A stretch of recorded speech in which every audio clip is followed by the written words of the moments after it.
Have you ever wondered what kind of person Bigfoot would save? Not a soldier, not a scientist, but a quiet woodsman, a lonely child, a mother who once laughed at the idea of monsters. Because in a small town on the edge of the Wallowa Whitman forest, Bigfoot didn't run from people. They chose them. The truth few people know is this: Bigfoot isn't just hiding from mankind. They're watching. And when they see someone live with gentleness, when someone cuts open a trap, or lowers a rifle, or listens to the wind instead of shouting over it, the forest remembers. Walter Grant was no hero, just a divorced woodworker with tired hands and a quiet heart. But in 1981, he freed a young Bigfoot caught in wire and never spoke a word. That silence earned him something no camera ever could. Over the next 20 years, a shoe was returned to a child, a woman led out of the woods by a soft hand, a hunter given a second chance. No fame, no roar, just silent acts of kindness, both human and not. I've spent years collecting these testimonies, and what I found wasn't a monster story. It was a reminder. Mercy is real. And sometimes it has fur. If you're watching this, where are you watching from? How far can this story travel, from this quiet forest to your quiet heart? Tap like if this moved you. Subscribe if you believe kindness deserves witnesses. And together, let's build a community that listens, even to the woods. From Oregon, with all our warmest regards. 1981, early October, Joseph, Oregon. The hemlock leaves had browned and dried, curling like quiet prayers across the patchy earth outside Walter Grant's mobile home. They layered the dry soil in brittle whispers, making no protest beneath worn boots. There wasn't much out here. Not since the sawmill cut back shifts and the younger men left for Bend or Boise. Walter had stayed. 44, with a shoulder that clicked each time he raised the axe. He lived alone in a tin-walled home that smelled of oil, pine, and dust. No television, no telephone, just an AM radio. He turned low after supper, its static hum often louder than the talk. Each evening, after finishing day labor at the Whitmore mill, he would walk the perimeter of a long-abandoned ranch, where the wire fencing sagged like tired men. Walter had a quiet contract with the place. In exchange for clearing brush and checking fence lines, the owners let him harvest firewood along the edge. It was honest, if slow. That afternoon, the light was gold and low, slanting in through the branches like it had traveled years just to touch the Oregon dirt. Walter dragged a gloved hand along the rusted wire, eyes scanning for splits, for snags, for something useful he could salvage for the next week's cut. Then came the sound. A faint metallic screech, not repeated, not wind, not animal. He stopped, listened. 10 feet ahead, part of the fence shivered once, then stilled. He squinted, moved forward slowly, boots silent in the leaf carpet. A shape lay tangled in the wire, half hidden by undergrowth. At first, he thought it was a deer, but the limbs, too long, the chest, too broad, and the eyes, locked on his, wide and unblinking. It was young, Bigfoot, no doubt, but not like the legends, not a beast out of some liquor-soaked story. This one bled real shallow cuts across its thigh where the barbs dug in. Its fur, dark and coarse, caught the dying light in silver wisps. It didn't growl, it didn't flail. It just watched him, breath shallow, chest heaving. Walter stared back, every muscle still. He could have run, could have yelled, could have gone for the old 30-30 hanging in the truck. But he didn't. He knelt, slow, deliberate. One gloved hand raised just slightly, palm open. No sudden movements, no noise. The creature flinched as he reached for the fence. The barbed wire clung tight. Walter pulled a multi-tool from his back pocket, snipped one twist, then another. The young Bigfoot's leg dropped free with a soft thud. It pulled back, but didn't bolt, didn't rise. He didn't speak. What would he say? They stayed there, facing each other. The creature blinked once. Something passed between them, not fear, recognition, maybe even a strange kind of apology. Walter stayed a moment longer, then stood, wiped the tool on his jeans, and turned back toward the fence line. He didn't look back. That night, the radio crackled with a weak signal from Pendleton. He turned the knob until the voices vanished and only the hiss remained. The darkness outside pressed soft against the windows. Something about it felt watchful. The next morning, dew clung to everything like breath on cold glass. Walter stepped onto the front pallet of his trailer to find a battered aluminum kettle. His own, but cleaner than he'd seen it in years. It sat square on the top step, filled to the brim with fresh creek water. He hadn't fetched it. No raccoon would carry a kettle. No neighbor came this far. He scanned the yard. No prints. Just the packed earth around the steps, smoothed perfectly, as if someone had dragged a flat stone over it. He crouched, brushing the surface with 2 fingers. Not a single tread mark. Not boot, not paw, not barefoot. Later that afternoon, he walked the fence line again. The spot from the day before lay undisturbed. No blood, no broken twigs. Just a quiet hum in the air, like a memory trying to repeat itself. He paused near a mossy post, laid his hand on the wire. The sun dipped, orange and low. Somewhere deeper in the trees, something moved. Not hurried, not threatening, just passing through. He stayed longer than usual. The forest had a way of holding still when it wanted to say something. Walter didn't know what exactly had passed between them, but he knew one thing. It had been seen, not just by him, but by something older, something that understood silence not as absence, but as respect. The next few evenings he worked as usual. The air cooled. Wood smoke drifted in faint ribbons through the low brush. He left nothing out, spoke to no one. But each morning something small changed. A knot of twine placed neatly on the railing. A sprig of cedar bound in a way he hadn't seen before. None of it threatening. All of it deliberate. He never saw the creature again that season. But the fence was never broken, and the woods never felt alone. By late October, snow dusted the higher ridges. Walter chopped the last of the winter cords, his arm aching with each swing. He worked without distraction, without words. He began listening more than he spoke. The world narrowed to what mattered. Warmth, stillness, and the subtle way something in the trees remembered him. And beneath it all, the quiet understanding. Silence and kindness weren't just gestures, they were language. And the forest had heard. 1983. Early spring, damp and low-lit. The fog hadn't yet lifted from the back end of Wallowa County, and the mountains slept behind a curtain of gray. There was a gentle dripping from the pine eaves of the rental duplex Dana called home, where a patch of muddy creek ribboned through the back lot, carving its slow, sleepy line through the sedge.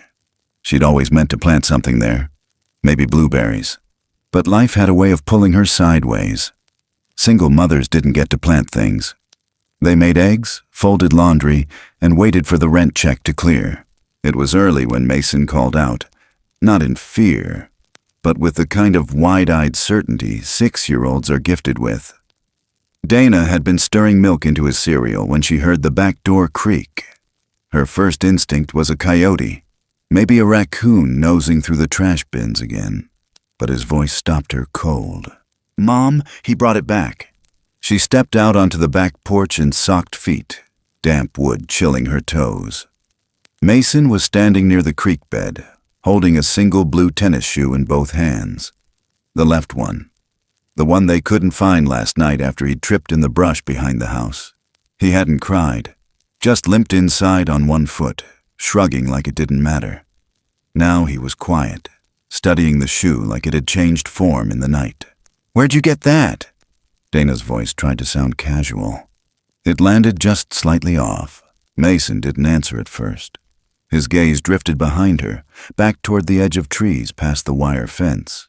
There was still mist clinging to the trunks, moving slow like smoke that had forgotten how to rise.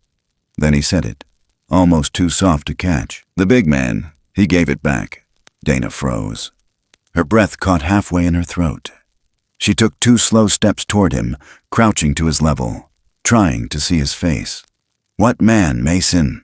Did someone come here?" He shook his head. "Not like that. Not like people, man. He was tall, like taller than the roof, but nice, not scary."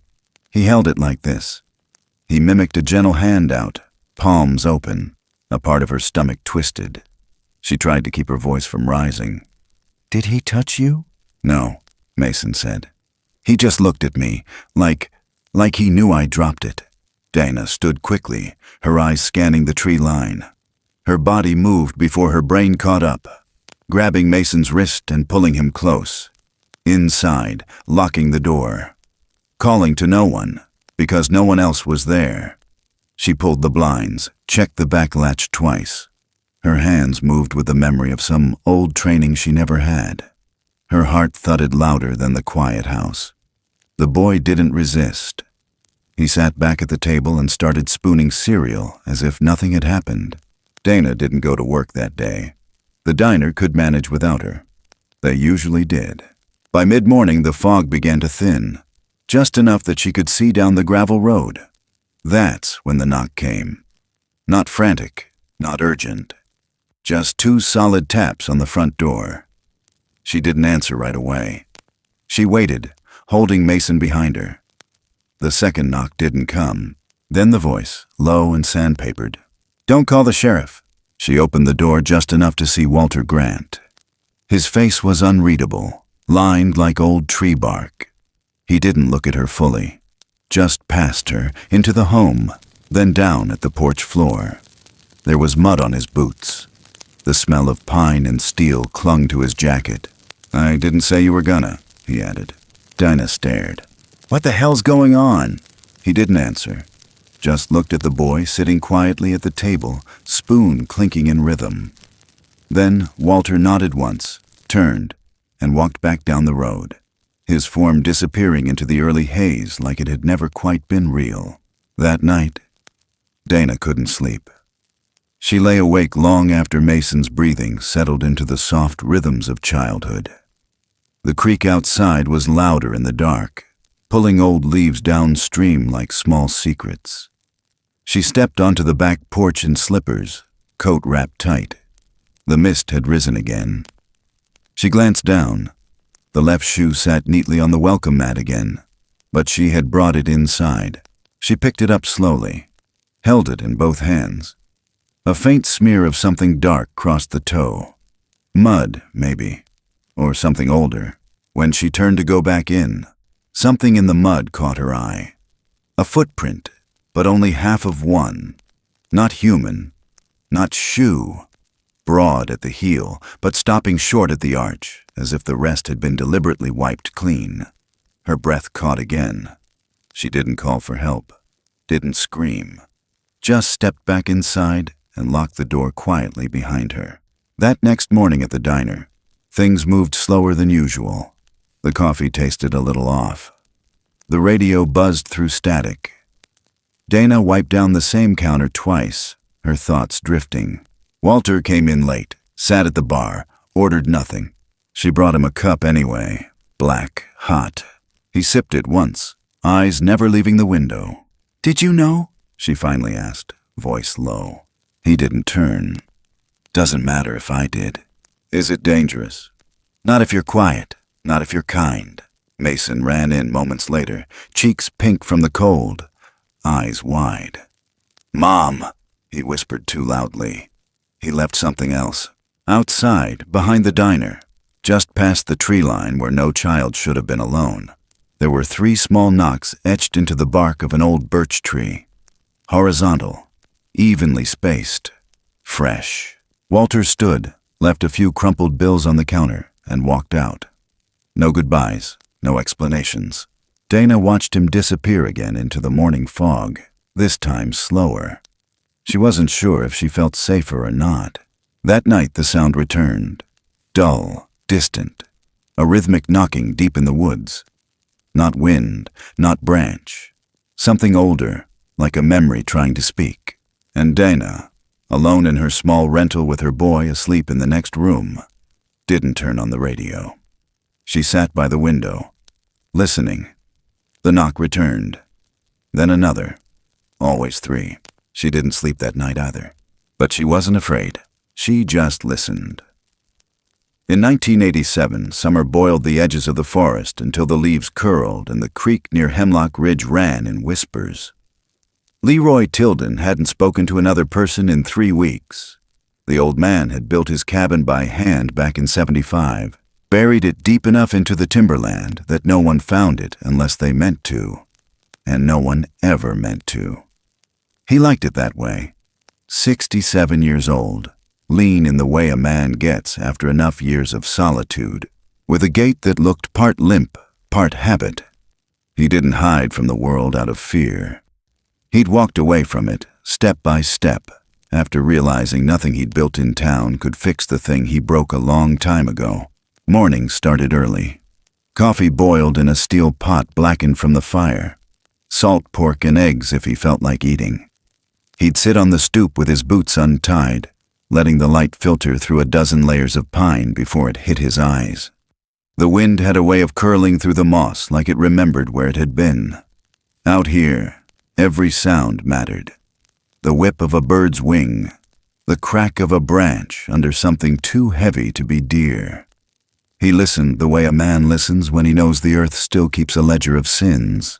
That week, something had changed. Small at first. A faint lattice of woven grass strung between 2 saplings, tucked chest high, hidden unless you were walking the old elk trail at dusk. He didn't touch it, just studied it. Someone, or something, had braided the strands together like a net, but not to trap, to mark, to signal. Leroy tilted his head, trying to place the logic behind it. There was none. That's what made it feel sacred. And sacred didn't mean holy. It meant older than his own voice. The next day, he tested a theory.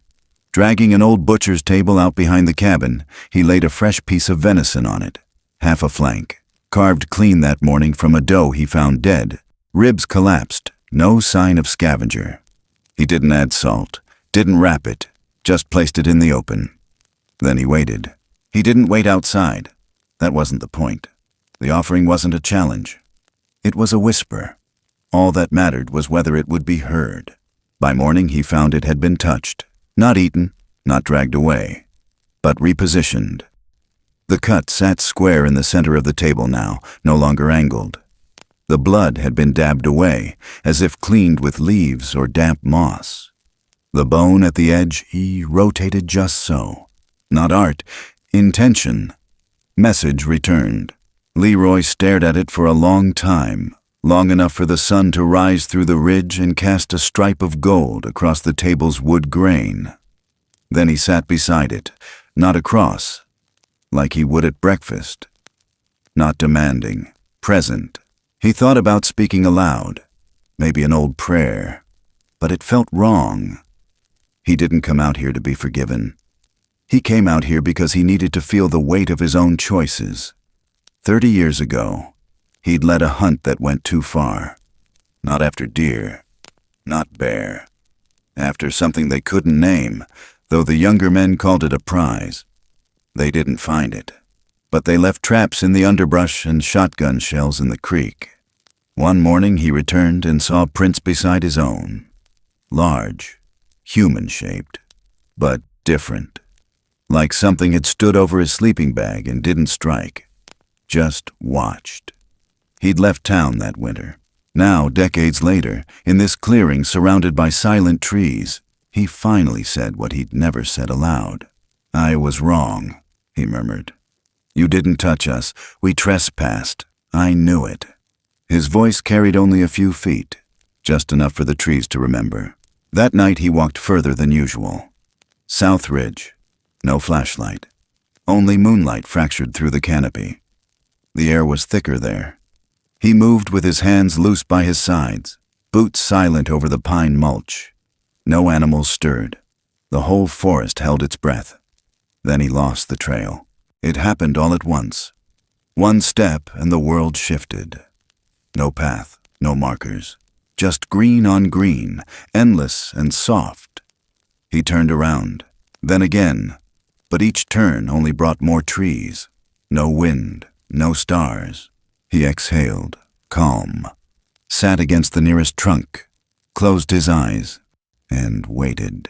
The hum came low, not from a throat, not mechanical. A sound like distant thunder remembering how to sing. It echoed through the moss, through the bones in his legs, not into his ears, but into his chest. It wasn't a warning. It wasn't sorrow. It was acknowledgement. When he opened his eyes, he was back on the trail. Just like that. No sign of having walked off it. His boot prints continuous. The trees ahead familiar again. And something new waited at the base of a rock outcrop near his cabin. A perfect ring of twigs, woven tight, placed upright like a crown. Inside it, the same cut of venison, untouched. He didn't sleep that night. He sat on the porch with his rifle leaning against the door frame, not out of fear, but ritual. The way you light a candle not because you're cold, but because someone should see the flame. Near midnight, he heard the hum again, fainter this time, more like breath than sound. When dawn came, he took the venison and buried it. Not waste, respect. From then on, he noticed things. The knots in the trees were shaped different in the northeast corner of the forest. A path he swore he'd cleared was covered in soft moss again by morning.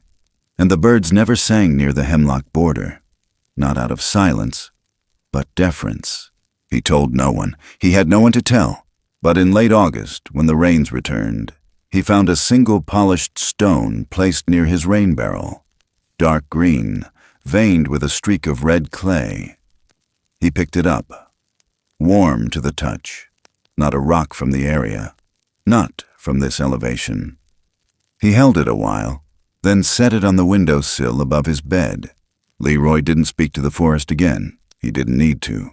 But some nights, when the wind ran low and the cabin settled into its own breathing, he'd hear something just past the tree line. A shuffle. Then stillness. Then the weight of being seen. And he understood. Not all debts are paid with words. Some are answered in how gently the world lets you grow old. The leaves had started their final descent, thick and gold like fallen light, covering the backyard of the old wooden house on the edge of Joseph, Oregon. The air carried the weight of late autumn, a certain ache in the wind that whispered between the siding boards.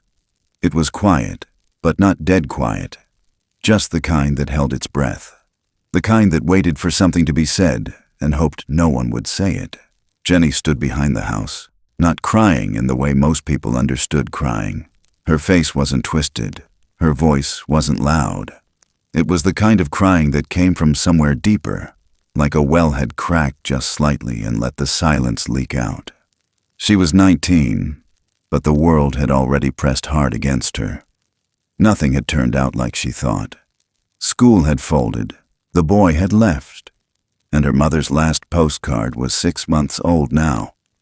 Jenny had come back here because it was the only place she could fall apart without having to explain the noise. The backyard hadn't changed. Still sloped gently toward the woods, where the forest line began its hush of fir and hemlock. Her grandmother kept bird feeders even though she couldn't see the birds anymore.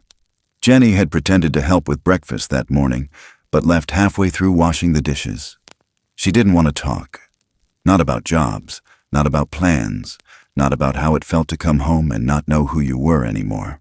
She sat down beside the old clothesline pole, knees drawn up, chin resting on denim.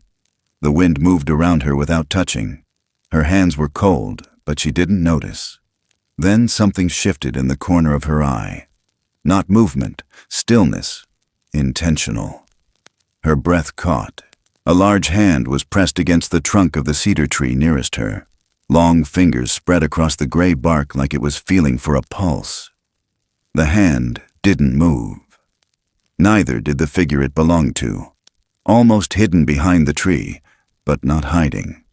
tall, covered in fur the color of earth after Risée. But it was the posture that held her, neither defensive nor imposing, just present. The head was slightly bowed, like it understood something had broken inside her and came not to fix it, but to witness it. Jenny didn't scream, didn't flinch. Her heartbeat raced, yes, but she couldn't tell if it was from fear or something else. Something like recognition. The moment lasted too long to be chance. Then, just before the figure melted back into the tree line, something fell softly onto her lap. A frond of fresh fern, still green, still damp with morning. She stared at it, hands trembling now. Her breath shook out of her as the wind changed again, warm for a second. She held the fern gently, fingers curling around the stem like it might vanish. She didn't speak of it. Not immediately. Not even when her grandmother called her in for supper and asked what she'd been doing out there so long. Jenny just shrugged and said, "Thinking," and tucked the fern inside the worn notebook she kept in her duffel. But that night she couldn't sleep. Her mind kept circling back to that hand, the way it rested, the stillness of it, like a hymn with no words. Sometime past midnight, she climbed down the stairs and walked the few blocks to town. She didn't know why. Her feet moved first. Her thoughts caught up later. The diner was closed. The library was dark. But the hardware store had one light on in the back, and she remembered what Walter Grant used to say when she was little. "You can always knock if it's important." She did. He answered with sleep in his eyes and a flannel shirt half-buttoned. His face looked like it had forgotten how to smile, but he let her in without a word. Jenny didn't explain right away. She sat on the stool near the tool bench while he poured 2 mugs of coffee and said nothing. Then she finally asked, "Have you ever seen something that looked at you like it already knew?" Walter didn't react. He just set the mug down beside her. "I think something came to me today," she whispered, "but not like a dream." Walter sat across from her and nodded once, slow and careful. "You didn't scream?" he asked. She shook her head.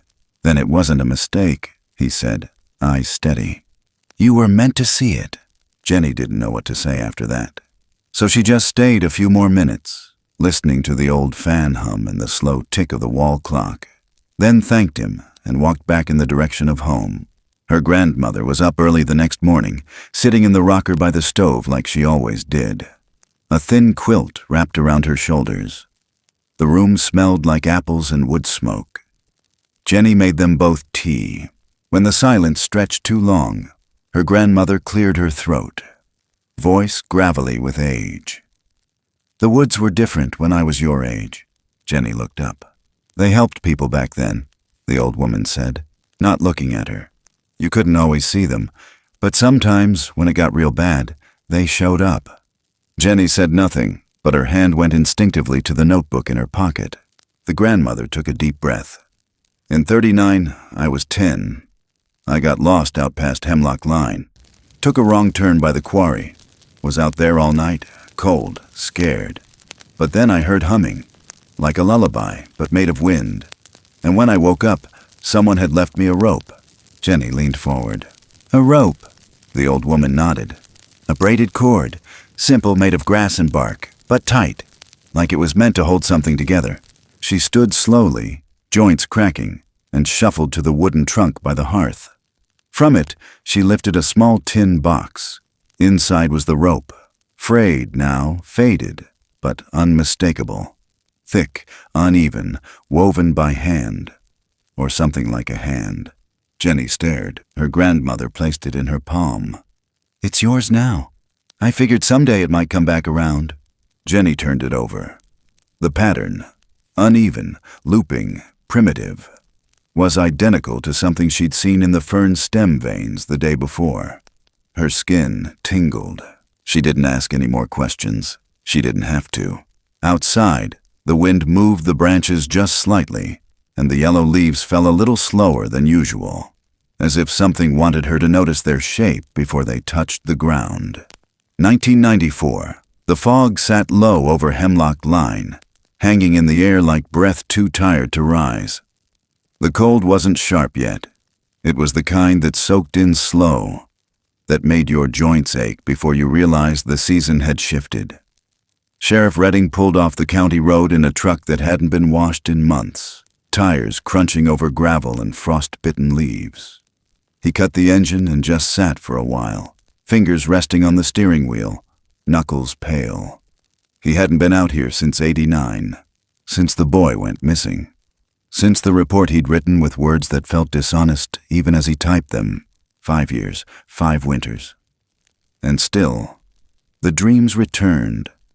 Boots in the mud, the echo of a child's laugh, then silence so wide it cracked something inside him. He carried the case in the back of his head like a bruise he pressed sometimes, just to make sure it still hurt. It always did. The trail hadn't changed. If anything, it had grown tighter, like the forest wanted to close the door behind him. Redding walked slow, breath fogging in front of his face, boots pressing down soft into earth, still soaked from yesterday's rain. He carried a faded piece of cloth in his pocket, red and unraveling at the edges. A child's scarf, the one they found snagged on a branch near here all those years ago. Too clean, too carefully placed. That was what bothered him. That and the fact there were no other signs, no drag marks, no prints, no sounds. He reached the bend where the land sloped downward toward the hollow, where the boy had last been seen. The air felt heavier here. Trees leaned closer. The ground dipped in a way that didn't quite match the map. He crouched near the rotted stump, fingers grazing the damp moss. He was looking for nothing and everything, for a reason to believe the impossible parts of the story weren't madness, for an answer that could settle the hum that lived behind his ribs. Then he saw it, a figure, massive, upright, just beyond the second row of trunks, half shrouded in mist, not moving, not hiding, just standing, still as stone, with eyes locked to his. Redding's breath caught. He didn't move. The air between them pulled tight. Then the figure stepped back, not running, not afraid, just retreating, like it knew this wasn't the moment, not yet. Redding stayed frozen, heart hammering like a warning bell. Then his eyes dropped. Something had been left on the ground just a few feet away. He stepped forward, slow, every cell on edge. It was the same scarf, but it wasn't. This one was newer, unraveled the same way, but clean, not dirty from 5 winters buried in weather. And beside it, a child's knit mitten, blue, the kind with the loop you pull through your sleeve so you don't lose it. His knees buckled. He dropped to the ground, breath coming shallow, chest tight with something too old to name. He hadn't cried in years, not when his marriage died. Not when his father passed, not when he'd walked into that home and told the boy's mother they'd stopped searching. But here, in the middle of the forest, with no sound but wind and memory, the tears came hot and sudden. He wept into his hands, breath ragged, body shaking. And the forest did not interrupt. When he finally rose, it was near dusk. He turned back toward the path, legs trembling with the weight of what he had seen. Then he noticed no footprints, not his, not anyone's. The ground where he'd knelt had been wiped smooth, like someone had taken a wide palm and erased the story before it could be reread. Even the scarf and mitten were gone. Panic flared. He turned in place. Nothing, no trace. He stumbled back to the truck in a fog heavier than before. Not the kind that clings to trees, the kind that lives behind your eyes when something you believed was buried chooses to rise. That night, he sat in his office long after the phone stopped ringing. Files scattered across the desk. Maps, notes, photos, paper ghosts. The boy's file was thin, too thin. He opened it again anyway. Flipped to the photo the mother had given him. Mason, 6 years old. Gap-toothed smile, holding a red scarf in one hand and a stick shaped like a sword in the other. The humming came low, like memory. Not real, not in the room, but inside him, somewhere the badge couldn't reach. He reached for his pen, not to rewrite the file. He didn't dare, but he wrote something on a new page, quietly, slowly. He was taken, but not by man, not by beast, by something that does not wish to be understood. Then he folded the paper and slid it into an envelope, sealed it, locked it in the bottom drawer. No return address. He'd go back again someday. He knew it. But next time, he wouldn't bring a gun. And when the time came, he wouldn't bring a camera either. Some stories weren't meant to be solved, only honored. Outside the window, the wind picked up, shaking the bare trees along the ridge. A low creak echoed down from the hills. Sheriff Redding closed his eyes and listened, just long enough to remember what silence sounded like before he ever tried to explain it. The rain had stopped the night before, but the earth still held it like a memory. Mason pulled his hood over his ears, boots thick with creek mud, and hiked the western edge of Hemlock Line without telling his mother where he was headed. He told himself it wasn't about proving anything. But it was. He was 19 now, legally a man. But in this town, manhood didn't come with birthdays. It came with calloused hands, with blood on your sleeve and meat hanging from a hook. And Mason, for all the things he'd done right, had never taken down a deer. He held the rifle close to his ribs, barrel tilted down. He'd borrowed it from Ray Parker without asking. Knew where the man kept it behind the workshop door. He hadn't even loaded it yet. He just needed to feel the weight of it.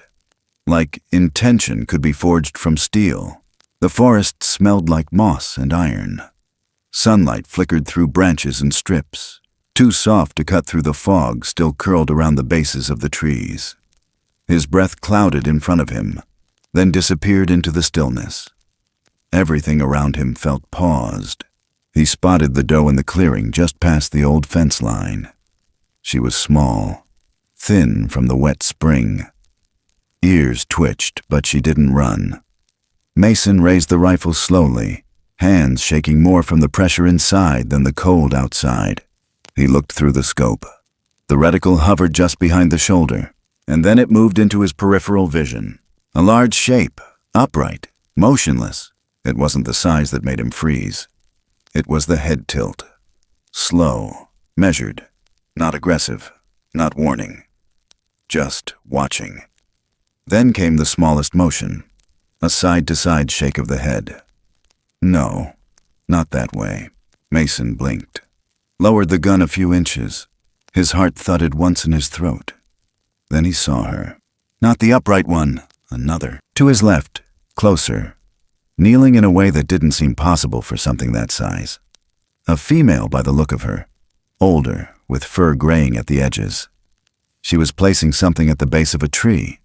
It looked like a root bundle. Red threads curled like veins through it. The doe had wandered off by now.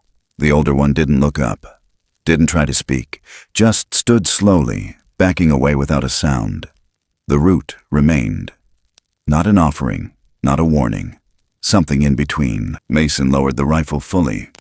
His breath felt caught somewhere in his ribs. He turned in place, trying to find his bearings, but the forest had shifted, just slightly, like it had pulled him inward without his knowing. The light changed, too. Dimmer, more golden. Then came the sound.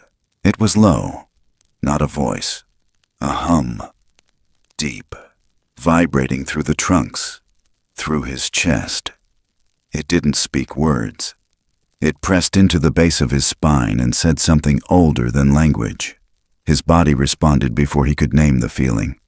He dropped the rifle. It landed soft in the moss. He knelt beside the root bundle, hand hovering above it. The air felt charged around it. He didn't touch it, just stared. His own breath mirrored the rhythm of the hum, which faded slowly, like fog retreating. When he finally walked back out of the woods, it was dusk. He followed no trail, but his feet knew the way. Dana was waiting on the porch when he returned. Arms crossed, jaw tight, but eyes soft.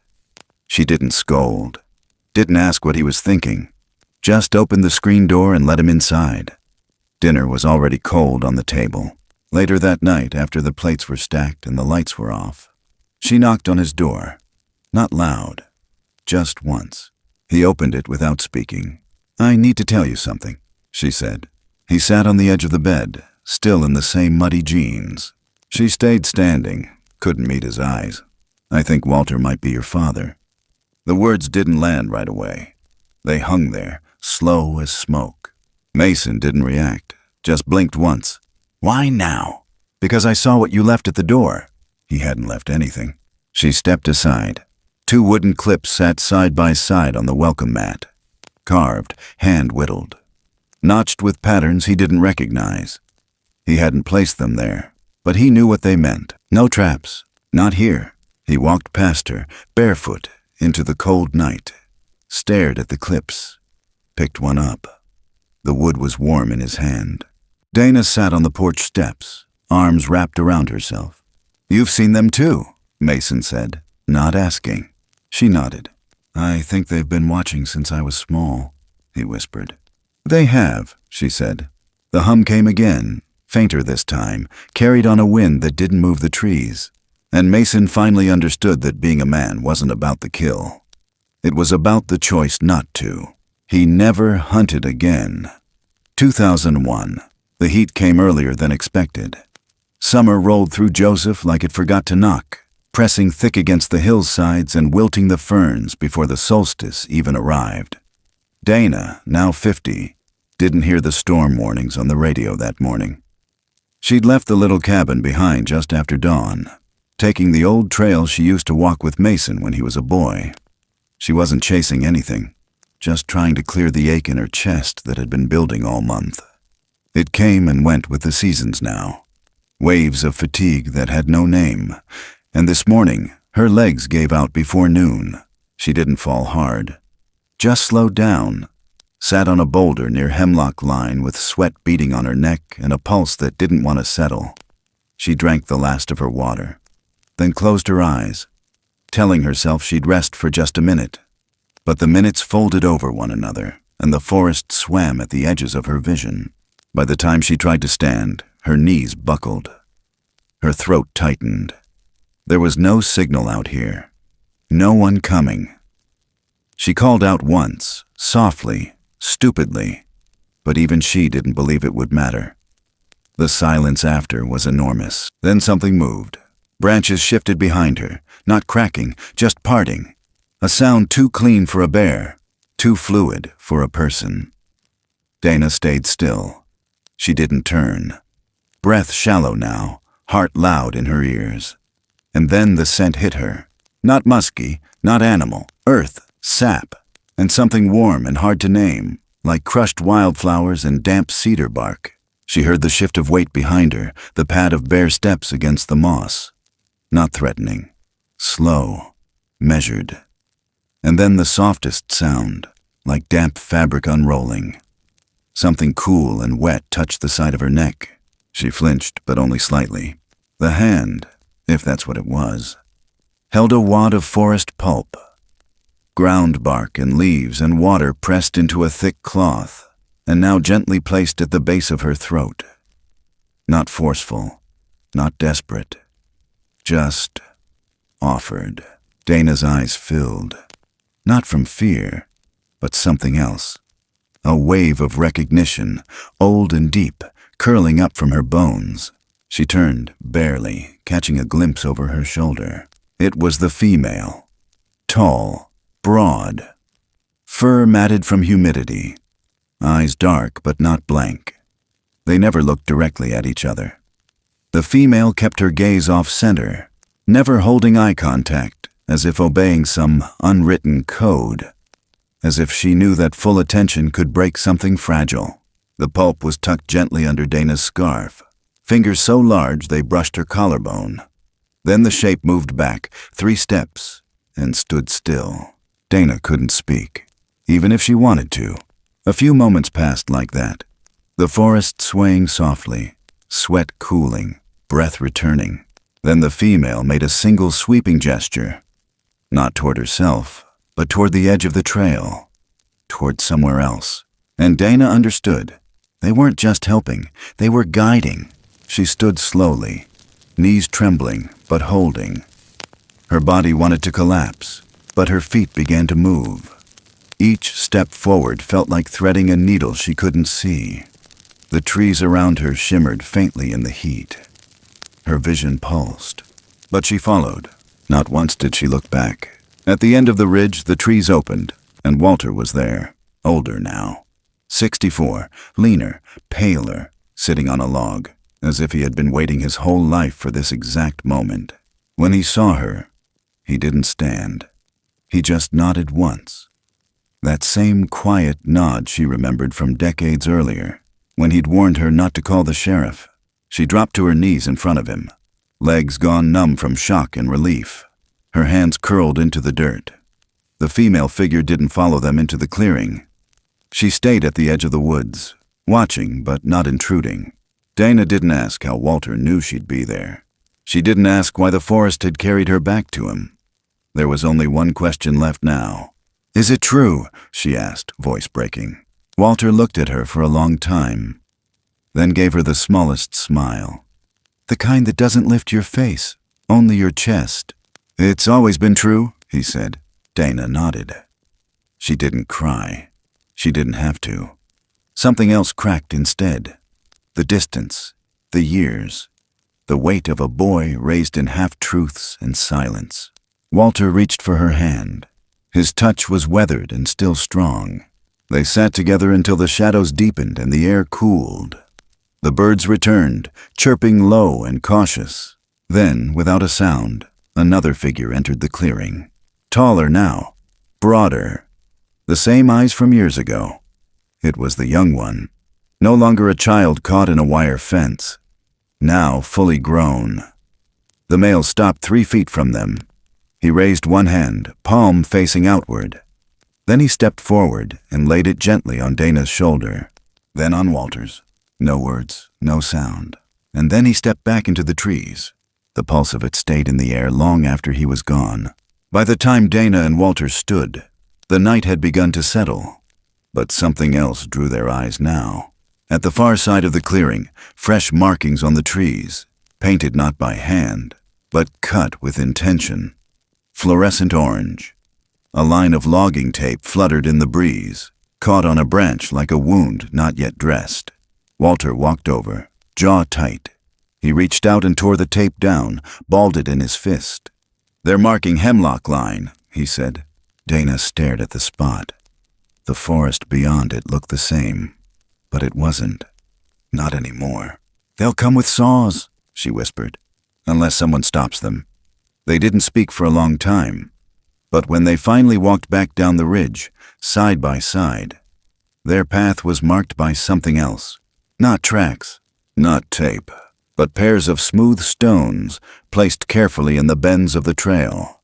Always in twos. Not warnings, reminders of what waited here, of what remembered, of what would not forget. The last leaves of autumn in 2003 lay like rusted coins along the forest floor. Hemlock Line stood silent, unmoved by the changing season. The trees, those ancient witnesses, bore no expression, but there was a stillness in them that felt ceremonial.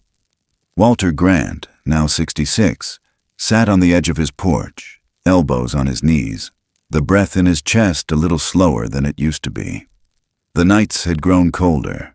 The radio hadn't worked in a week, and the mornings came with a stiffness that made him pause before moving.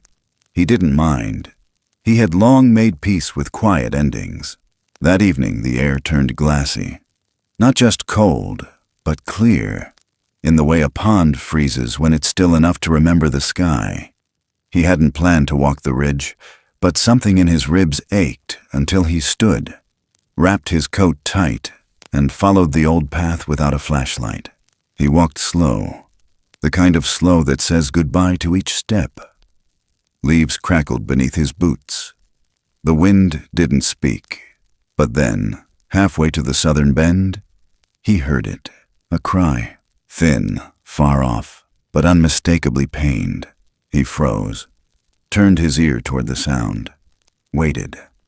Then it came again, softer this time, but pleading. not human, but close. Walter's hands didn't hesitate. He moved faster than his body wanted to, branches snapping against his arms. The sound led him past the edge of the mapped trail, where trees grew denser and the sky disappeared. That's where he saw her. The young female lay twisted in the undergrowth, one leg caught in a steel cable, rusted, forgotten, but still strong. The metal bit into the fur above her ankle, and the blood pooled slow and dark. Her eyes found him, wide and wet. Not wild with fear, but wide with something else. Shame, pain, hope. Walter dropped to his knees, hands trembling as he pulled his old knife from his belt. She didn't flinch, didn't resist. He cut fast, then gentler, then slower still, working the coil loose until it unspooled like a snake retreating. The instant it released, she pulled her leg close, panting but not fleeing. He reached into his coat for the handkerchief he always carried, pressed it gently around the wound, using a second cloth to tie it tight. The trees shifted. He looked up and saw them. Dozens. They stepped into view without sound, forming a wide arc around him. Adult figures, tall and unmoving, lined the clearing in silence, not circling, framing, creating space. Each stood an equal distance apart, as if obeying a law too old for men to remember. Walter stayed crouched. The young female whimpered once, and one of the elders stepped forward, not fast, not menacing, just to retrieve her. A hand gently rested on Walter's shoulder as the older one passed. A hand with fingers long and padded, scarred from time. It didn't push. It didn't pull. Just touched him once, like a blessing.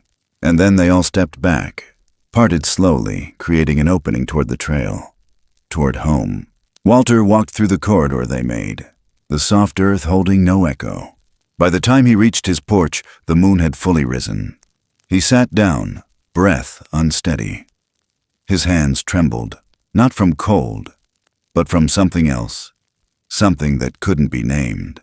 At midnight, he opened the door again. There on the top step sat a bundle, a small clay bowl filled with water clear enough to see the bottom. Next to it, a cluster of sweetgrass braided tightly, and between them, a shattered steel trap, twisted beyond repair. He bent down slowly, touching the braid with both hands. It was warm. Then came the fourth item, a small knot of faded wool, red. Walter lifted it carefully. It was the same yarn the boy had worn in 1989, but no longer a mystery, just a message. Behind him, soft footsteps crossed the gravel. Sheriff Redding stood at the edge of the clearing, no longer in uniform. Just a man with his arms crossed, eyes sunken deep with time. He'd seen it, all of it. They didn't speak. They didn't need to. The sheriff stepped forward, knelt beside the bowl. He saw the trap, the braid, the wool, and then his shoulders sagged. He nodded once, eyes brimming. No one hurt him, Walter said quietly. Not that boy. Nature took him, and they carried the sorrow longer than we ever did. Sheriff Redding wiped at his face, lips tight. He didn't ask how Walter knew. He didn't ask how they found him. He only whispered, "Thank you," and placed a flat palm over the broken metal. When he stood again, he left behind his badge, laid it gently on the step beside the water, and then walked into the dark. Walter sat for a long time after, watching the trees, listening to the silence that was never truly empty. He knew this was the end of questions, the end of hiding. Not from the town, from himself. At dawn, he stepped out one last time. The clearing glowed. Leaves had been swept in a circle. At the center, a ring of dried grass and ferns. Inside it, a single polished stone, smooth, white, shaped like a tooth. Beside it, another braid, longer this time, interwoven with bark and silver-threaded moss. Walter sat inside the ring, back straight, hands folded, and waited. They came just before the sun broke the ridge. Not in secrecy, not in spectacle, just in presence. The eldest among them stepped forward and placed one hand gently on Walter's chest. and he closed his eyes. They did not bury him. They carried him into the trees, and the forest held him. Sometimes the deepest truths are the ones whispered between the trees, never shouted, never written in books, just quietly passed down in the hush of falling leaves, in the silence after a knock that never comes again. There's something sacred in the unspoken, something eternal in the way kindness travels, unnoticed through generations, through wounds and winters and hands that reach across fear. This story, like all stories worth remembering, wasn't about monsters. It was never about danger hiding in the forest. It was about the people who chose not to turn away, who paused instead of reacting, who listened when there was nothing but stillness. And in that pause, in that silence, they found something larger than themselves. Something that didn't need words, or proof, or praise. Because sometimes what's most human isn't human at all. The forest doesn't measure worth the way the world does. It doesn't care about what you own, or what you've lost, or the things you wish you'd done differently. What it sees, what it responds to, is intention. The small moments. A hand unclenched, a weapon lowered, a voice softened. Mercy extended even when no one's watching. That's the currency the wild honors. That's what it remembers. And maybe, in the end, that's the only thing that ever really mattered. Some lives ripple outward like water in a still pond. The effect isn't always immediate. It doesn't shout. It echoes, quietly, slowly, until one day someone you've never met is saved by the kindness you gave freely to another. That's the truth this story leaves behind. That every small act of grace has weight. That being good, quietly, consistently, without reward, will always matter. Even if the world doesn't see it. Especially if the world doesn't see it. There's a kind of peace in knowing that not everything needs to be explained. That some bonds live beyond language. That some debts are repaid not in gold or justice, but in the gentle return of mercy, passed from hand to hand, generation to generation, species to species. In a world that rushes to label, to control, to fear what it doesn't understand, choosing gentleness is radical, and it is powerful. This was a story about how gentleness survives, about how silence can carry more truth than 1,000 words, about how those who disappear into the woods aren't always lost. They may just be finally found by something older than civilization, something more enduring than grief, something that listens, something that waits, and maybe, just maybe, something that forgives. Thank you for walking this path with us.